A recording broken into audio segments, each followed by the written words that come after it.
Yeah, well, first, I'd just like to welcome, there's a lot of new people here, which there was also yesterday. So it kind of feels like a auspicious and inspired beginning for the new year. And for some reason, September always feels like when the official new year should begin, much more than like January 1st. It's kind of,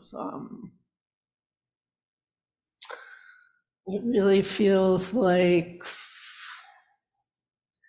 the beginning of a new period and the close of an older one. Uh, in a sense. And I always have this kind of mix of some excitement about that, along with a good dose of sadness that, oh my God, the summer is really faded. Uh, and there's usually a fair amount of anxiety that goes along with both of those, kind of like, okay, here we go again. And I think, speaking for myself and likely probably for many of you, the anxiety level now is high. I mean, um, I think most of us just have a strong sense of just all the myriad conditions that are giving us cause for anxiety right now, from climate to politics to the economy. I just could go on and on and on, you know, the earthquake and the rock. It's just every time you open your phone, you don't even have to turn on the news because we're getting these alerts, you know. You go to check what time it is now, because it's interesting that our clocks and our sense of what time it is, you just go to see, oh, it's 1:45, and oh, what fresh kind of catastrophic, really, event is taking place somewhere in the world. And it could be across the world, or it could be in the apartment next door.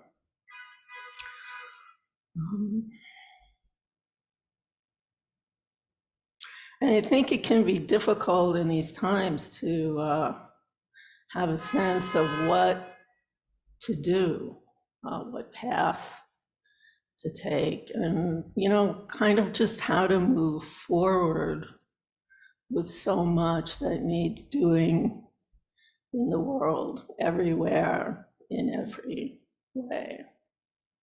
And this is just on top of the regular questions that we may have about regarding how to proceed with our lives.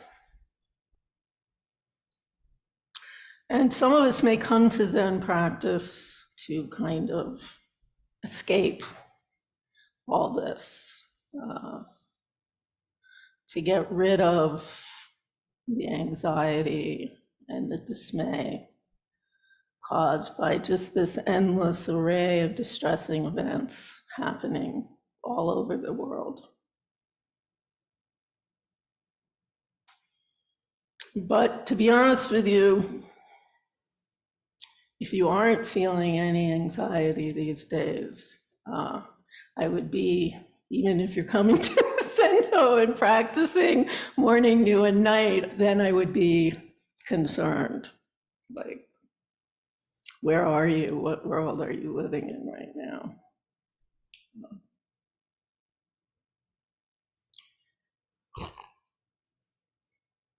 So if this is the case, we might ask, why even bother practicing? I know that back when I began my practice, and for many years after that, I had this sense that if I just practiced hard enough or well enough, that my fear and my anxiety, my anger and my sadness would just magically dissolve and be gone. And at that time, I was extremely depressed and had a lot of fear. I'm like the courageous lion compared to how I felt back then. And trust me, I am not the courageous lion. But I think my spirit animal back then might have been a snail or a turtle. Tucked inside my shell, inside my studio. I was just fine. Thank you very much. But just when I walked out the door into the world, not so much.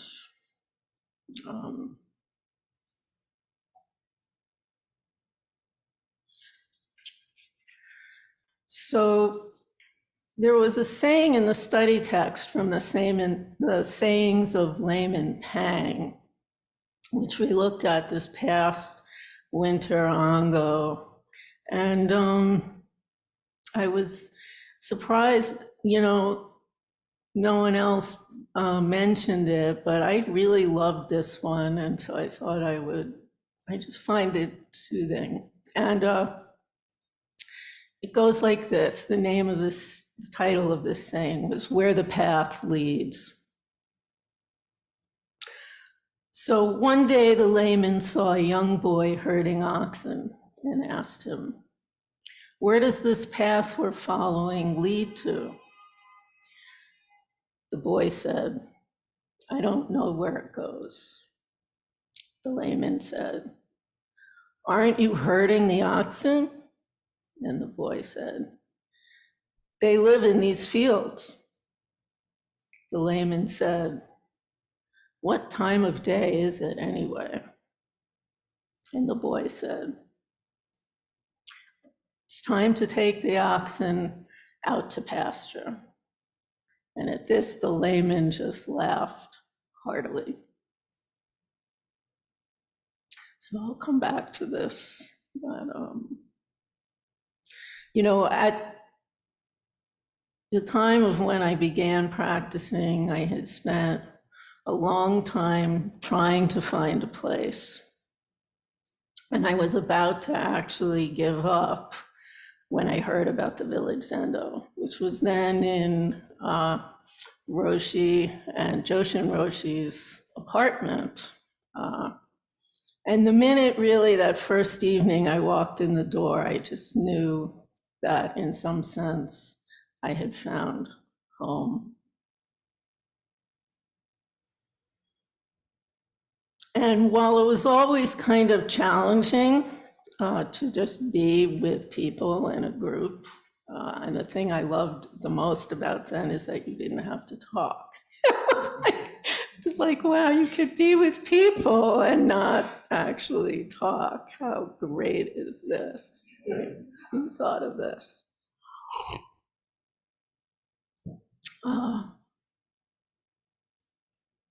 So it was challenging, but there was also this sense of feeling at home in a way that I never felt anywhere else, including the home in which I grew up. And on a certain level, I think I felt seen for the first time, really, in my life. And it wasn't something that I was used to, because early on when I was, it was just never a good thing. So to this day, being seen is both, on one hand, I suppose enriching,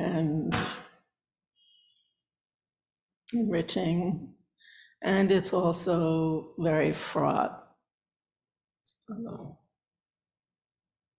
those early things don't just go away. But I guess we somehow make room for them. But because of this, in many ways, the Zendo is where I feel like I actually really grew up. And, in my early years, for the first probably 10 to 15 years of my practice, I was here. I was at the Zendo like 4 or 5 times a week. I was just there, here, all the time. And I was fortunate. It was at a time in my life where I had the space that I could do it, but I also made the space so that I could do it. Because space and time are never things that we just have. They're like everything else we create.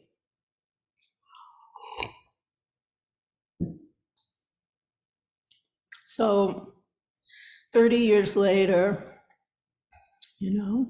fear, anxiety, anger, sadness are all still very much with me, but at the same time, it's not the same.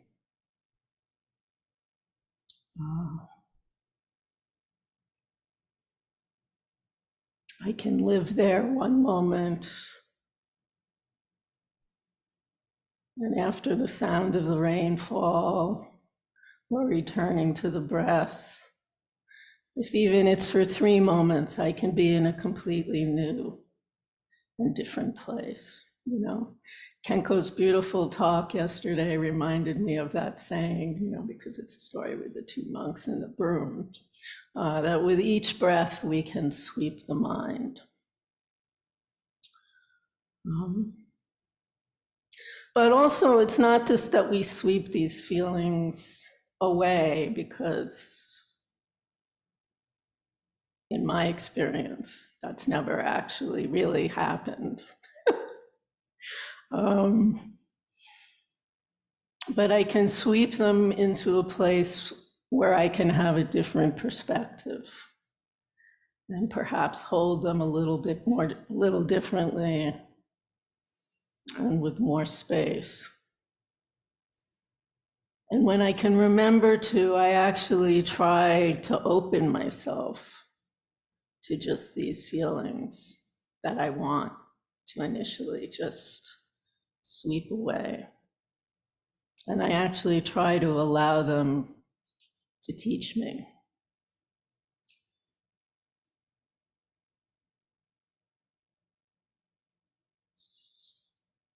To guide me,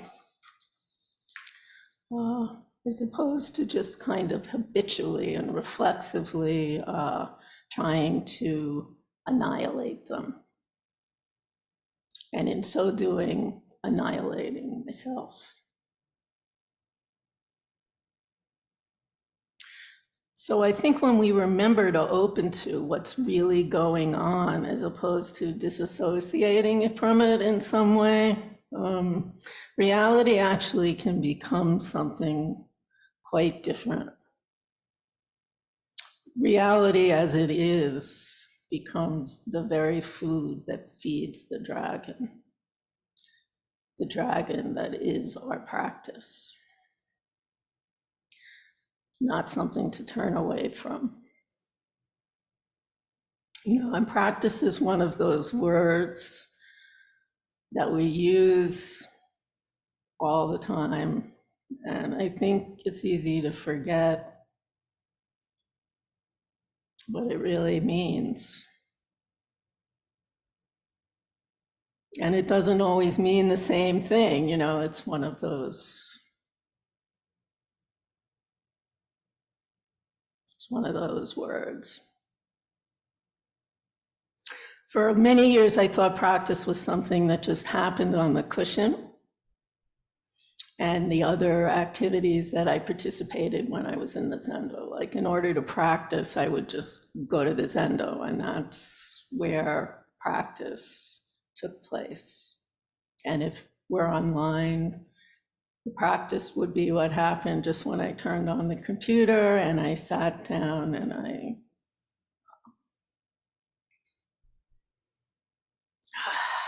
took a breath when the bell rang. And of course, this is, it's foundational. But I think over time we come to see that the cushion or the chair is actually just the beginning. How we bring our mind to zazen into all of our activity, into our everyday, ordinary life, is actually our practice.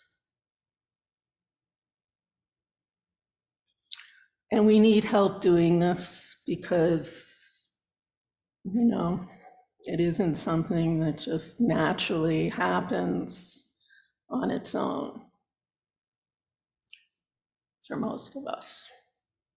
From anyone I've ever met in my life.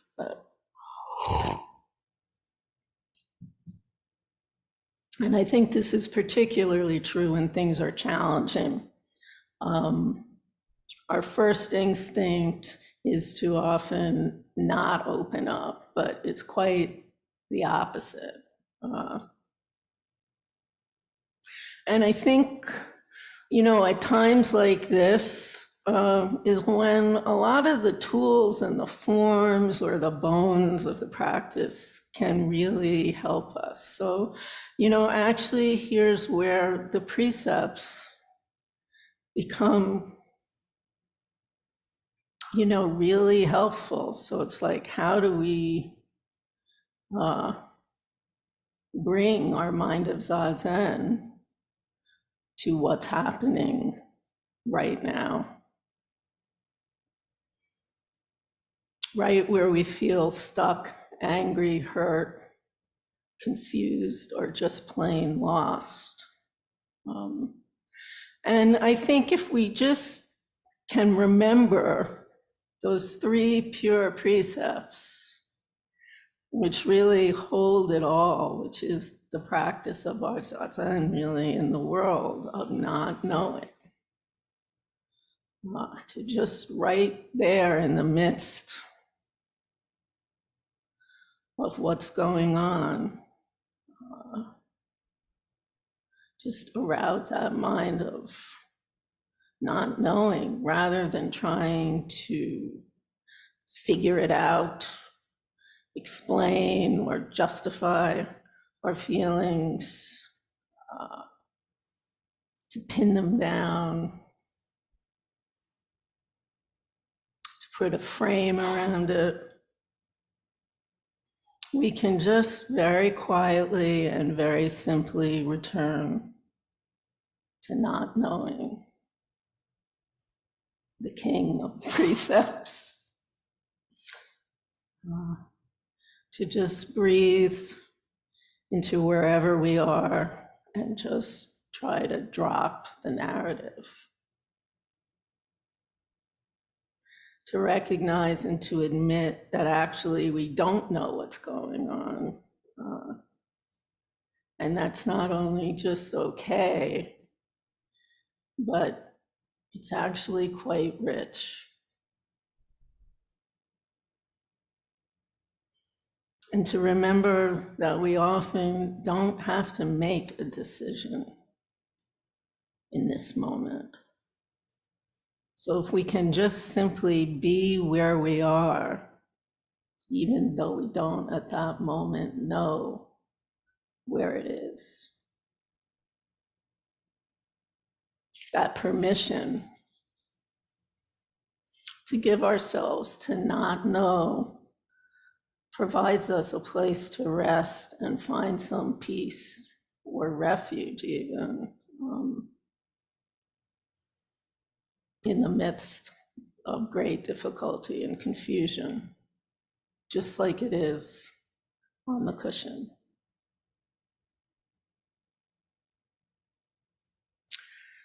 And so from this kind of softer place of openness, then we can begin to more freshly observe and investigate, oh, what's actually going on here. Second pure precept, to bear witness to what we're feeling inside for starters, and then to whatever we think may be going on outside of ourselves. And I say whatever we may think be going on, because often what we think is going on actually may not be actually what's going on. It may be, but it's important to always keep in mind that it may not be. So it's good for us to remember that we always have our point of view, no matter how open we think it is. It's always a point of view.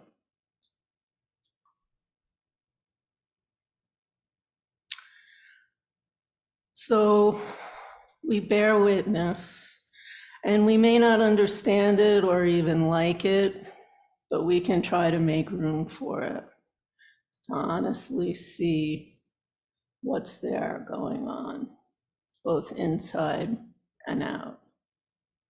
And I think the more aware of what what's going on and happening inside ourselves, often it can give us a better possibility of seeing more clearly what's happening outside and how we may be affecting that dynamic.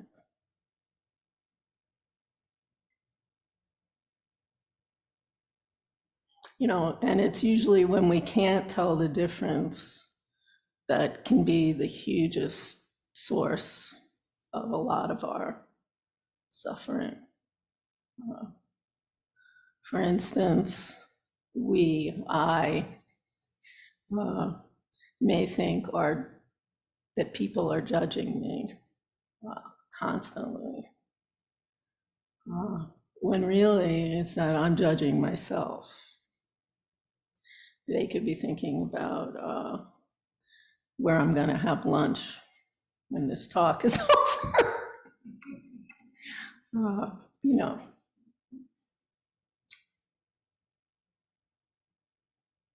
for the rest of the world, it's not all about us.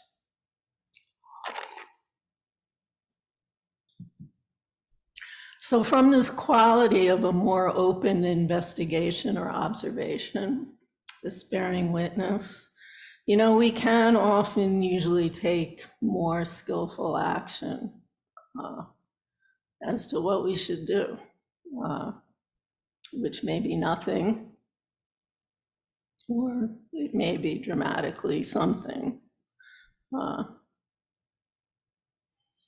And as you know, I find that when I do open myself up to the reality that's around me, as well as the reality that's inside of me, most decisions actually kind of just take care of themselves, and I'm not even aware that I'm making a decision. It's just like, oh, we're just doing the next thing, like we do here at the Zendo.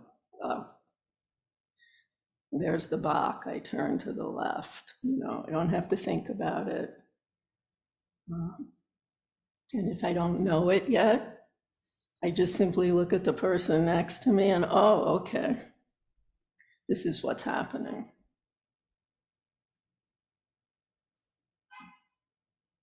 Because after 30 years, you could still forget, oh, I turned to the left. So then you just look and,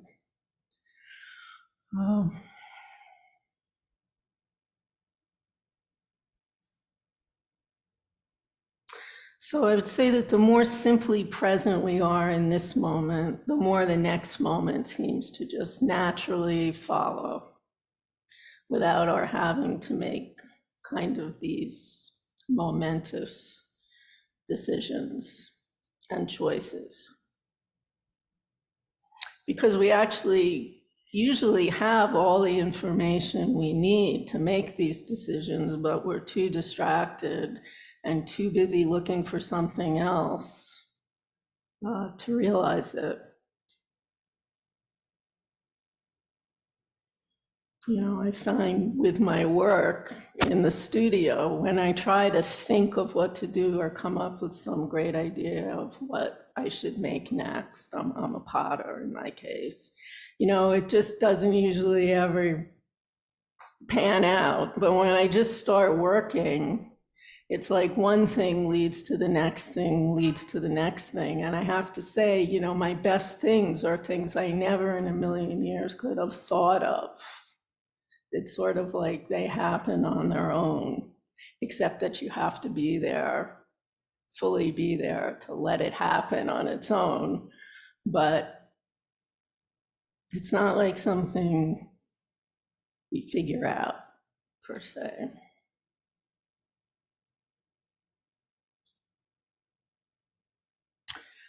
So I think, you know, for many of us right now, there is this heightened sense, all that being said, of, oh God, what should I be doing now in the face of just so much profound uncertainty and suffering in the world. And, you know, this has always been true, but at this moment, it's just on the magnitude of scale and constancy that is daunting and at times overwhelming. And in terms of in my lifetime, it's different than any other time since I've been alive. So in some ways, I think that with so much more to pay attention to, we also need to be a little more caring and discerning about where and how we pay our attention.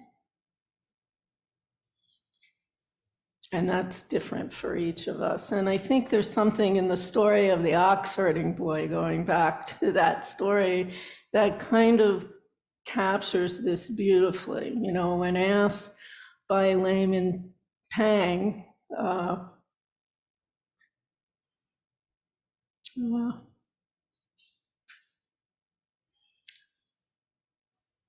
where this path is they're leading us on, he just simply answers, leading the oxen on. He just simply answers, I don't know.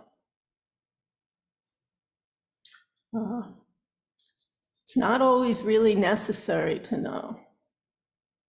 And he's not, you know, the boy isn't busy trying to make something up to sound or feel important and knowledgeable. He just responds to Layman Pang, I don't know.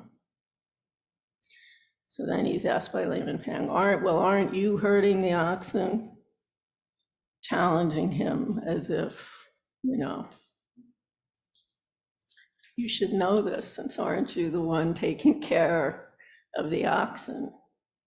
But in his reply, the boy just says, well, they live in these fields. So in a sense, it's like, well, the oxen and the world are all going on and don't need him to control and organize it all and know where it's all going or should be going. There's a certain element of trust that things are unfolding and going in a way beyond what he might need to know best as to how they should all be proceeding.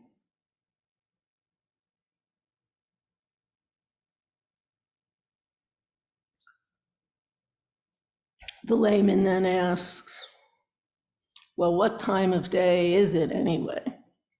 Challenging him again, I think, as to, well, does he have any sense about what's going on in the world around him, what he's supposedly taking care of? And sure enough, the boy certainly seems to, he responds to him, well, it's time to take the oxen out to pasture.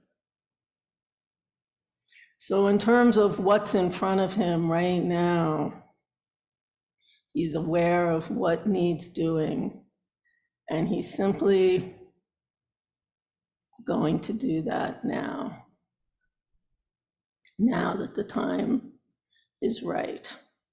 And he knows that because he's very intimate with where he is, what he's taking care of. He's just really present.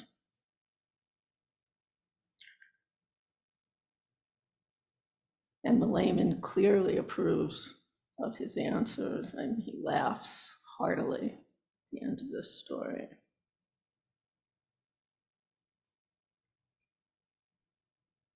So I think in some way for me, this story is really kind of a helpful reminder to just cultivate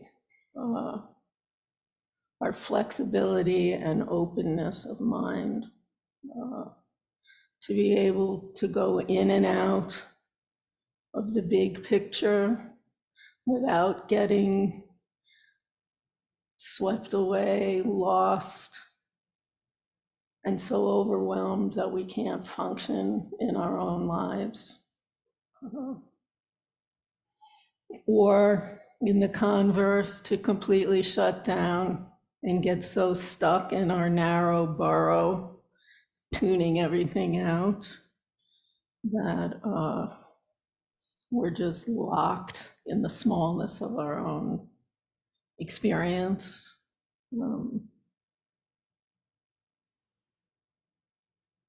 So, this is our practice, to simply really be fully present in this moment and to respond to this moment, where past, present, and future all abide, actually. And, the uncertainty to how long we have in this life has always been true, but I think it's escalated now to where I think most of us have this sense of that about the whole planet, actually. So, we may ask ourselves, if we knew everything would disappear in a week, would you be doing anything different? And I think in some ways this question can help serve us to make each and every moment either more or less important. Because we could decide in that case, well, nothing matters since we're all going to die in a week.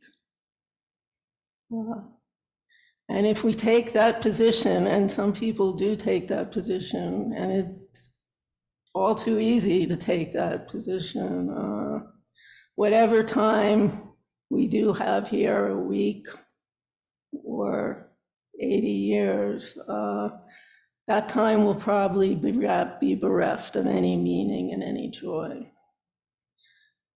But it also presents us with the opportunity to decide the opposite, that just because we may only have 1 week left in this life, in this world, that everything matters. Every act of kindness, every moment of appreciation for what and who is here now, every full engagement into creating a better world, even if it should only last another 5 minutes, will make a difference for those 5 minutes. And truly, that can be the difference between heaven and hell. So I just want to encourage us all to be brave, because it's scary. I mean, it is, let's face it. And to just use whatever time we all do have left here to simply take the oxen to pasture, to make this world, this life, more peaceful, more kind, and more joyful for ourselves and all beings. Thank you.